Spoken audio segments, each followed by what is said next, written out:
Good afternoon, everyone.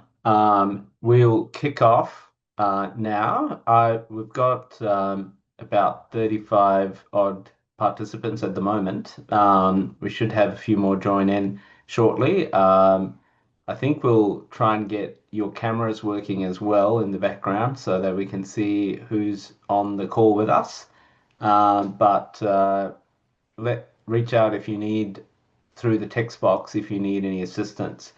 The Welcome for this information session for AFWI, which is the Australian Forest Wood Innovations National Open Call Round 3 funding round. We've got with me a number of AFWI staff on the call as well. So we will take you through a set of slides, and then there'll be plenty of time for Q&A to answer any questions you've got.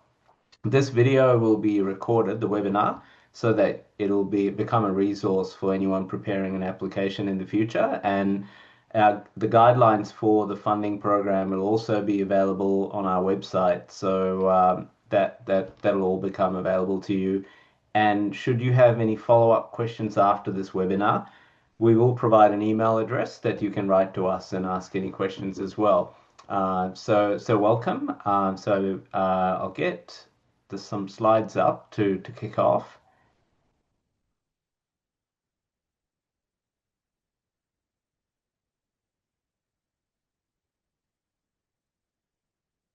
Thank you, Pat.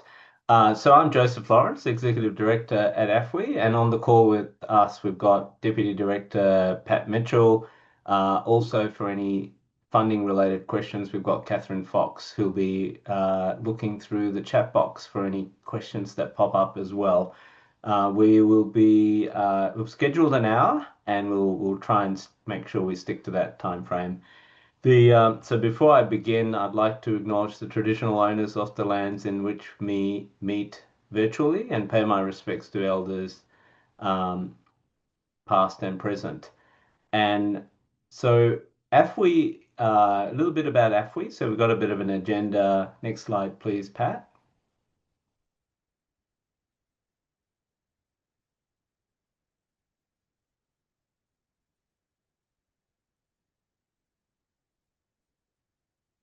Wait for the slide to flip over. Oops, there we go. So the agenda for today, we'll start off by telling you a little bit about AFWI. We'll talk about our national reach and our mission, some of our our four innovation R&D pillars as well, because that's thematically important for proposals we receive around prioritization and what we would look to invest in. Then we'll go more specific about this grant program and some of the rules and eligibility criteria, and then finally the process and timelines associated with that, followed by Q&A. So to kick off, I'll tell you a little bit about AFWI and where we're at. So we're a $200 million program or thereabouts. We're set up as a national research institute to transform, diversify, and grow the forest and forest products sector in Australia. And so we've got quite a large focus on sovereign Australian-made solutions as well as partnerships nationally and globally as part of that delivery model. We were established in 2024, and it's a partnership between universities, industry, and Commonwealth Government. We're funded in part by Commonwealth Government's Department of Agriculture, Fisheries and Forestry, and we report into Minister Julie Collins for that portion of funding. And as an operational arm, we are hosted within the University of Tasmania as an operating base, but we also have a national network of research partners and delivery partners around the country, which I'll explain shortly. And also, we're building quite a large network of national and international strategic partners across industry and government, state and federal, as well.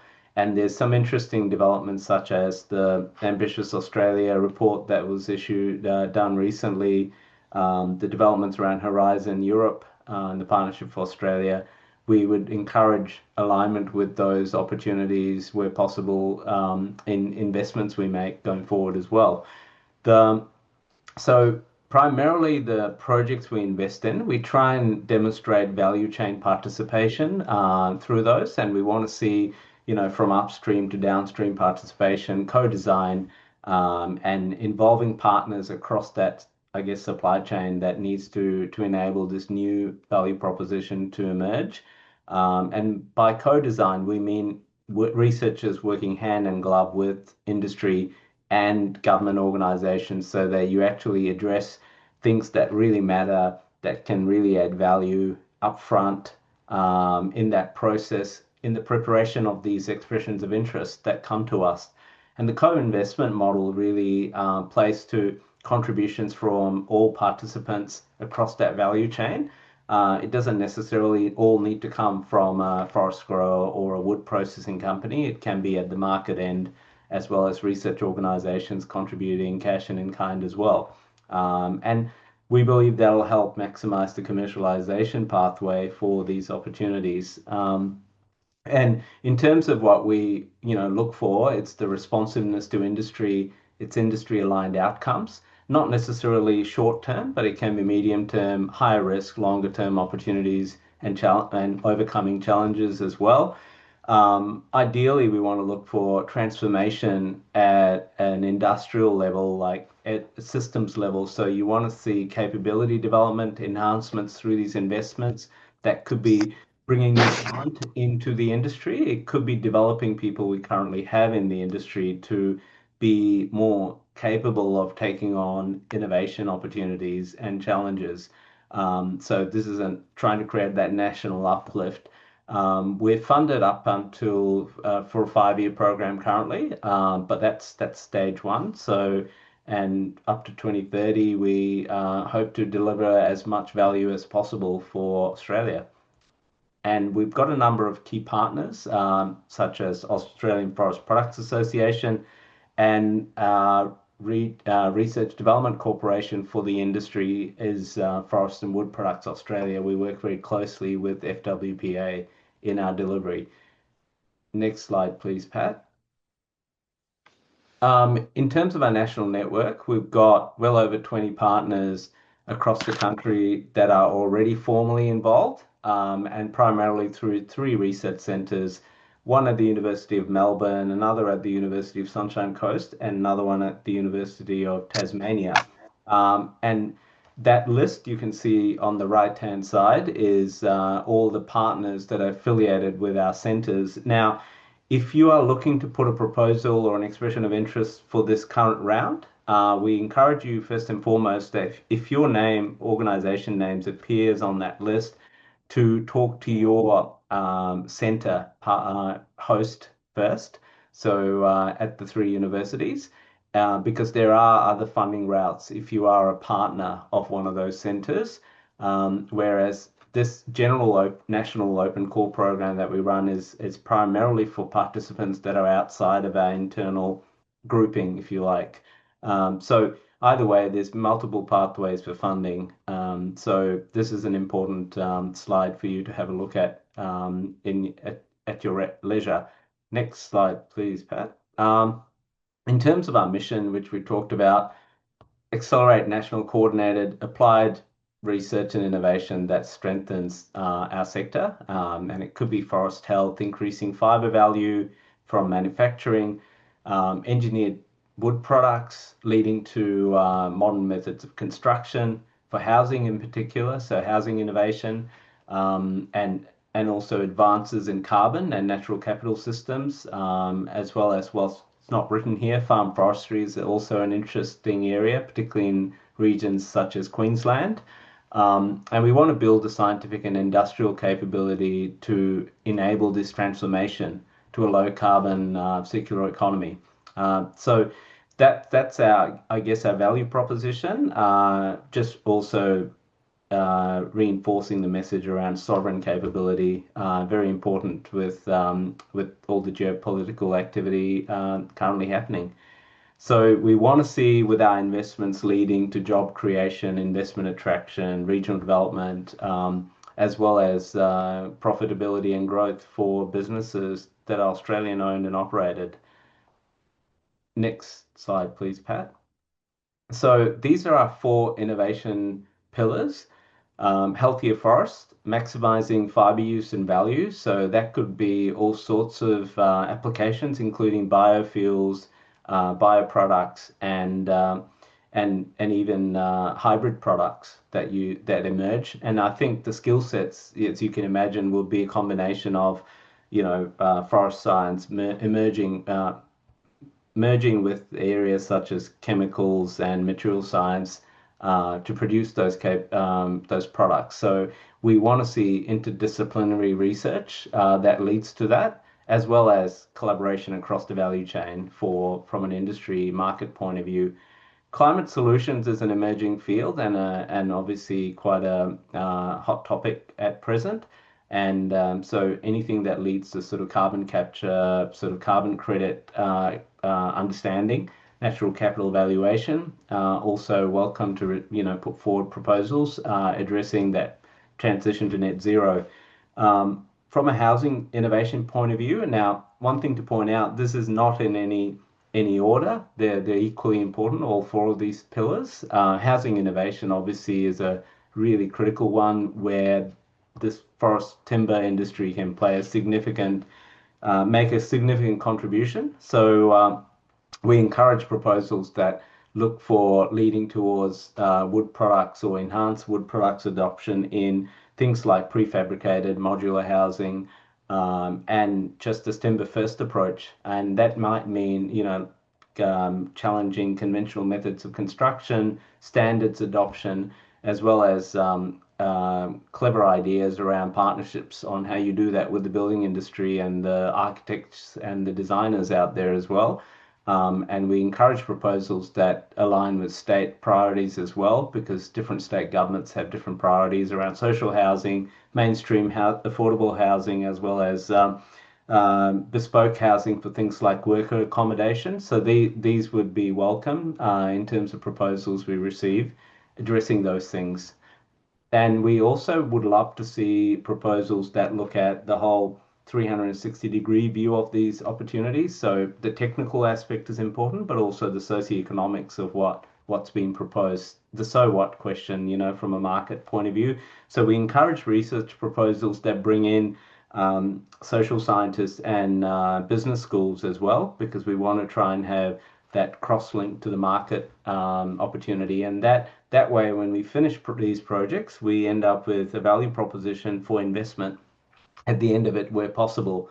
And so we are happy to work with you once we receive the EOIs to help guide you to make introductions to business schools, different types of technical capabilities and partners that may be of interest to those projects as well.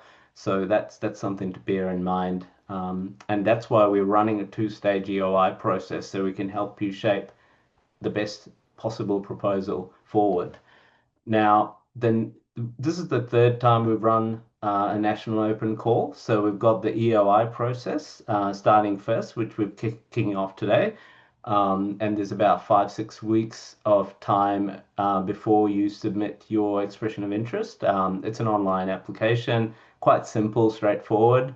And we encourage that co-design process to be occurring as part of that EOI development and bringing in the right partners. And we can help you if you need support identifying some of them. And part two is the full proposal. We have a quite a structured governance process. We have a semi-independent advisory committee which advises on our investments, and then the final decisions are made by our board with the backing of Commonwealth Government. So that's our structure. Next slide, Pat.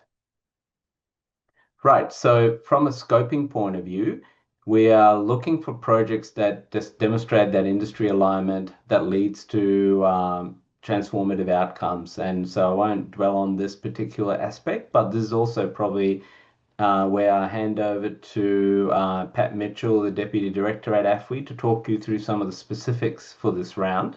So over to you, Pat. Thanks, Joe, and welcome everyone to today's webinar.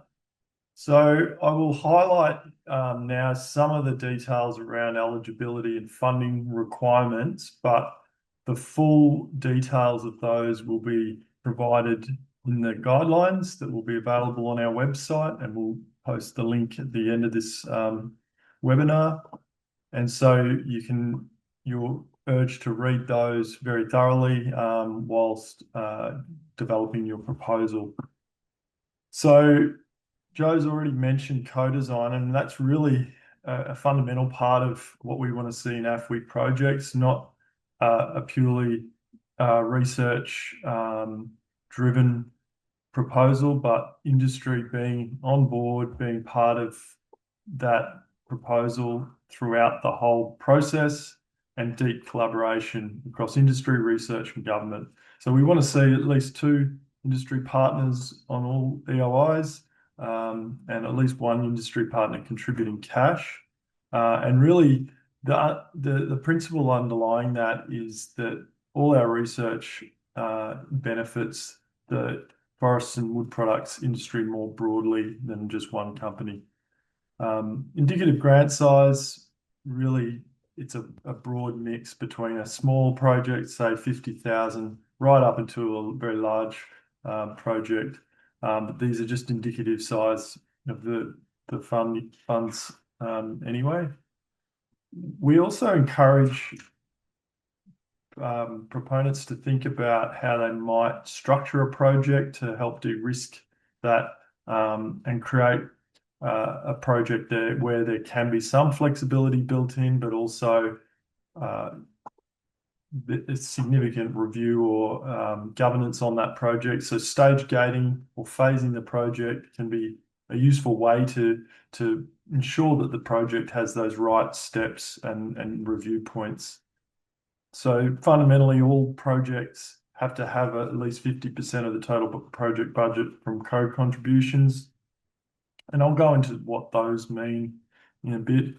And the duration of projects, we're looking for projects that can be quite short and, as I said, small, but right through a 3.5 year project.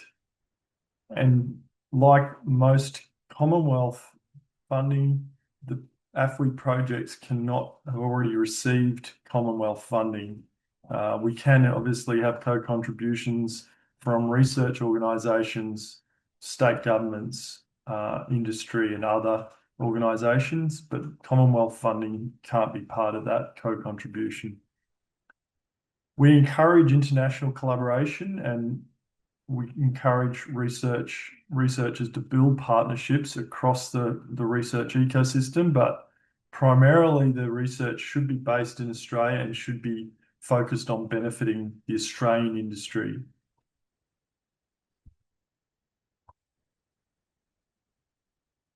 So who can apply? It's really a broad scope of research providers that could be eligible to apply for AFWI funding. Research organisations, obviously, from universities, CSIRO, and other agencies. The forest and forest products industry, including their companies, organisations, peak bodies, are welcome to apply. We do also encourage Indigenous First Nation organisations, not-for-profits, and as mentioned, local and state governments are eligible. Some of the funding considerations for full proposals, and as previously mentioned, the expression of interest stage, we're not expecting firm commitments on all our EOIs, given that it's supposed to encourage and facilitate a process where that EOI can help generate support and interest. But at the full proposal stage, we do have funding requirements. So the co-contributions can come in the form of cash directly, cash staff, which is resources that are specifically allocated for that project towards staff resources, and tangible in kind. So in kind, such as mill time, equipment use, etc. But tangible in kind does not include things like data sets, and background IP. The minimum cash requirement, we would like to see partner cash contributions of greater than 25% of the total project value. And this ensures that there's a strong signal for that project to have industry and partner support. The cash staff and in-kind, we would expect to then constitute roughly less than 75% of the partner contributions. And as an expectation, overheads or indirect costs should not exceed 10% of the direct project costs. So in terms of partnering and collaboration, as we mentioned, the co-design process can bring in a lot of different organisations that have stake and can offer value in that research project. And this can be made up of industry, research organisations, or other non-Commonwealth government sources across the value chain. So the forest and forest products industry is defined as commercial entities involved in that whole value chain. That includes forest management, the harvesting and logistics stages, wood and fibre processing and manufacturing, and the application of forest products in the built environment and elsewhere. So that can include the construction sector, but anywhere else where wood fibre or wood products are used. Well, AFWI also encourages involvement with industry and organisations that fall outside this traditional forest sector. And this includes chemicals, construction, materials and energy industries that utilise forest products. And this can also bring in the advanced manufacturing sectors and those that are looking at environmental and carbon markets, which is an emerging area. And as previously mentioned, participants that can also be part of projects include the Indigenous organisations, manufacturing, energy, agriculture, mining sectors and NGOs, those stakeholders that have some interest and can contribute to that project. State government contributions are definitely in scope and will be considered favourably. So also an important part to consider when developing projects, particularly those that have regional focus, is that the regional forestry hubs that cover our entire forest industry around Australia has some at least knowledge and input into that project development process. So the regional forestry hubs are more than welcome to have input and be involved. As Joe previously mentioned, the RDC organisation, Forest and Wood Products Australia, is a close collaborator and partner with AFWI. And given their interests in research and development and innovation, we ask applicants to opt in or out of the AFWI to share the EOI with FWPA. And we do this so that we can direct investments towards the best possible pathway and give your EOI hopefully the best possible chance of getting support. So I just wanted to give an overview of the research investments to date in the National Open Call program of AFWI. So we've run 2 rounds since our inception, and these 2 rounds have resulted in an AFWI investment of almost $10 million. We support currently 14 projects that had a total co-investment of $16.3 million. And overall, that's almost a $26 million total project value. Those 14 projects have a range of different, both research, Indigenous, government and industry partners. And they are, as a key objective of AFWI, are helping to build research capacity. So just as an example, some of the high degree researchers, such as postgrads and early career researchers, are being trained up in our projects. the table provided here provides a bit of an overview of the range of projects we're supporting, and they fall across our pillars and include projects that tackle challenges in the forest management and growing forests, such as fire and biosecurity, projects that look at maximising the fibre resource, such as new pathways for bioproducts, and housing innovation, such as standards, timber engineering, and new MMC processes.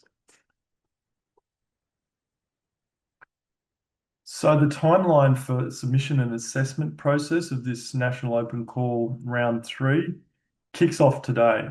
So today we open the expression of interest, and that will stay open until the 14th of May. That's the closing date to get the expression of interests in via our form online.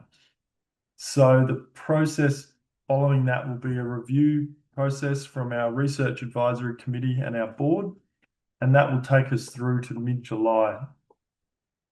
Now that the applicants will be notified, and those that are chosen to progress to a full application stage will have an opportunity to submit their applications from mid-July with a mid-August closing date on full applications, followed by a second assessment process that takes the full proposal outcomes to be known in mid-October.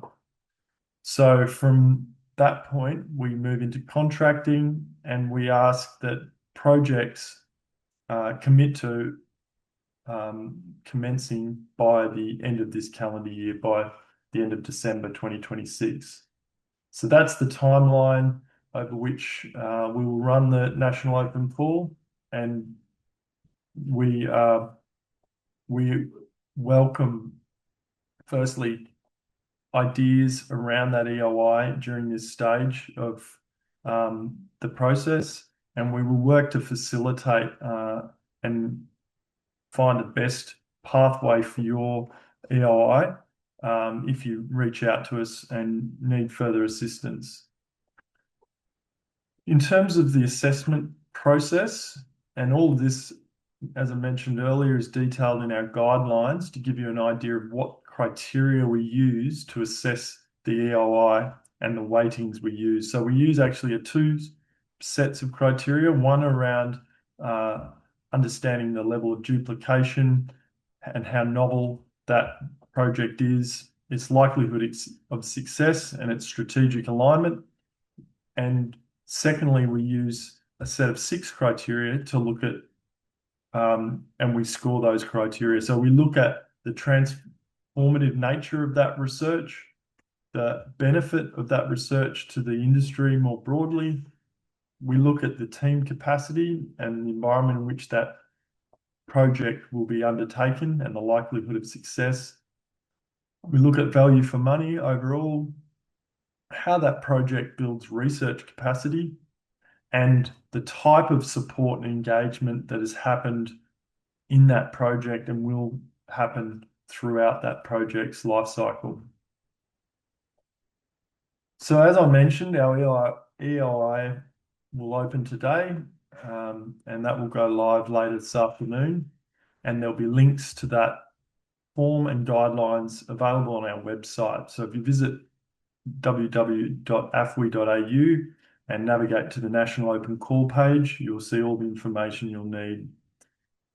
We'll also post questions that we receive on our FAQ section on this page so that you can see what others have asked and may answer some of your questions. Any additional requests or information, you can send us an email on grants@afwi.au, and we're more than happy to help answer questions regarding your application or put you in touch with the relevant researchers or industry partners during that process. So that's all from the formal presentation of our webinar today.